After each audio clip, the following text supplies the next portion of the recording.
కేవలం రాజకీయ కోణము ఎన్నికల దృష్టిలో పెట్టుకొని మీ చావు మీరు రావండి అని చెప్పేసి సచివాలయాలకు రండి అని చెప్పి చెప్పిందే తప్పిస్తే ప్రత్యామ్నాయం కూడా ఎందుకు ఆలోచించలేదు? అది కూడా వాళ్ళకి ఇది ఒక మానస పుత్రిక. అసలు వాలంటీర్ల వ్యవస్థ అనేది పక్కన పెడితే ఈ పెన్షన్స్ సంక్షేమం అనేది వాళ్ళకు ఒక మానస పుత్రిక. వాళ్ళకి రేపు ఎలక్షన్ లో ప్రైమ్ ఎజెండా.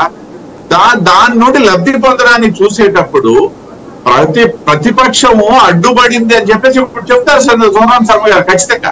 లేదా ప్రతిపక్షం ఇందులో ఇన్వాల్వ్ అయిందని చెప్తారు. డెఫినెట్ గా వాళ్ళకి హక్కు ఉంది, చెప్పనివ్వండి. కాకపోతే ఇంత ప్రధానమైనటువంటి అంశాన్ని ప్రభుత్వం అంత తేలిగ్గా ఎలా తీసుకుంది? ఎందుకు ఇప్పుడు ఎండలు ఏమన్నా కొత్తగా వచ్చాయా? ఏప్రిల్ వచ్చిందంటే ఎండలు ఉంటాయని సంగతి తెలుసు. ఈ వెళ్లే వాళ్ళందరూ వృద్ధులని కూడా ప్రభుత్వానికి తెలియదా? ఖచ్చితంగా తెలుసు. వెళ్ళేటప్పుడు సచివాలయాలకే రావాలని ఎందుకు ఆలోచన చేసింది? మరొక వ్యవస్థ లేదా ఈ ప్రభుత్వంలోనా అనేది ఇక్కడ ప్రశ్న. అసలు చర్చ దాని మీద జరగాల. రైట్, డెఫినెట్ గా చెప్పండి.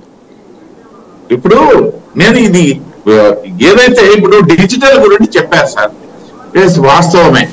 వృద్ధులు కాబట్టి మీరు అన్నదాన్ని కూడా నేను యాక్సెప్ట్ చేస్తాను. ఏదైతే పెద్దలు దుగ్గరాజు గారు మాట్లాడిన అన్నప్పుడు మీరు దాన్ని ఈ విధంగా సమర్థించడానికి ప్రయత్నం చేశారు. నేను దాన్ని కూడా యాక్సెప్ట్ చేస్తాను. అయితే ఇక్కడ గమనించాల్సింది ఏంటంటే ఇవాళ భారతదేశము డిజిటలైజేషన్ లో ప్రపంచంలోనే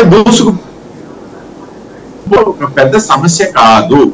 ఇవాళ డబ్బులు పట్టుకెళ్తేనే ఆ వృద్ధులు బ్రతుకుతారు అనుకోవడానికి ఏమీ లేదు. వాళ్ళు కూడా డిజిటల్ వాడుతున్నటువంటి సందర్భం ఉంది. లేదా ఇంకొకటి ఏంటంటే ఇది తాత్కాలికమైనటువంటిది. నేను ఎందుకు తాత్కాలికమైనటువంటి 2 నెలలు అన్నారు దుగ్గరాజు గారు, కాదు 3 నెలలు అవుతుంది. ఎందుకంటే నెక్స్ట్ జూన్ లో కూడా కోడ్ ఉంటుంది కాబట్టి 3 నెలల సమయం, ఏప్రిల్, మే, జూన్. ఈ 3 నెలల సమయానికి సంబంధించి డిజిటలైజ్ చేసినందువలన వాళ్ళకి డబ్బులు అకౌంట్ లోకి వచ్చినట్లయితే ఖచ్చితంగా వాళ్ళు ఏదో ఒక రకంగా వాడుకుంటారు. వాళ్ళు కాకపోతే ఇంకో ఎవరైనా వెళ్ళి తీసుకుంటారు, ఏదో జరుగుతుంది కదా. ఆ దిశగా ఎందుకు ప్రభుత్వం ఆలోచించలేదు? ఇది కూడా ప్రశ్నే కదా. మళ్ళీ 3 నెలల తర్వాత నేను ఎందుకు అంటున్నానంటే 3 నెలలకి ఇప్పుడు తెలుగుదేశం పార్టీ వచ్చినా సరే ఈ పెన్షన్లు తీసేస్తామనట్లేదు, 4,000 ఇస్తాం అంటున్నారు. నేను మిత్రపక్షంగా మేమందరూ భాగస్వాములమే. రెండవది జన్మభూమి కమిటీ, క్షమించాలి, వాలంటీర్ వ్యవస్థనే రద్దు చేస్తామని చెప్పేసి ఏ ఒక్క నాయకుడు మాట్లాడగలిగినటువంటి పరిస్థితి లేదు. డెఫినెట్ గా ఒక సిస్టమ్ కి ప్రజలు అలవాటు పడిన తర్వాత ఆ సిస్టమ్ ని రద్దు చేస్తామని చెప్పే ధైర్యం ఇవాళ ప్రజాస్వామ్య వ్యవస్థలో ఎవ్వరూ చెయ్యరు. అదే జరుగుతున్నది ఇవాళ. దీన్ని మాడిఫై చేస్తాము, ఇంకా సమర్థవంతంగా నిర్వహిస్తాము, నిష్పక్షపాతంగా చేస్తామని చెప్తున్నప్పుడు ఒక 3 నెలల కాలానికి ప్రత్యామ్నాయంగా ఇది ఒక్కటే ఏదైతే ప్రభుత్వం ఆలోచించిందో ఖచ్చితంగా ప్రతిపక్షాలది రాజకీయ ఉద్దేశంతోనే మాట్లాడతామండి. ఎందుకనేసి అంటే ఎన్నికల సమయంలో ప్రలోభాలు ఉండకూడదు. ఇది ప్రతిపక్షాలు మాట్లాడింది ఏముంది, ఎలక్షన్ కమిషన్ కూడా యాక్సెప్ట్ చేస్తుంది కదా.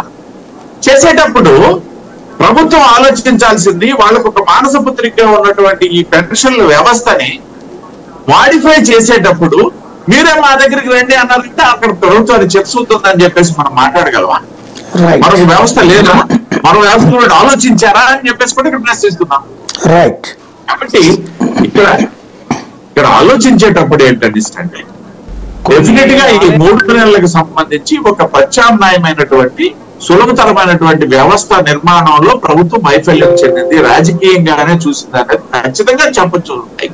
రైట్. శ్రీనివాస్ చౌదరి గారు ఏమంటారు?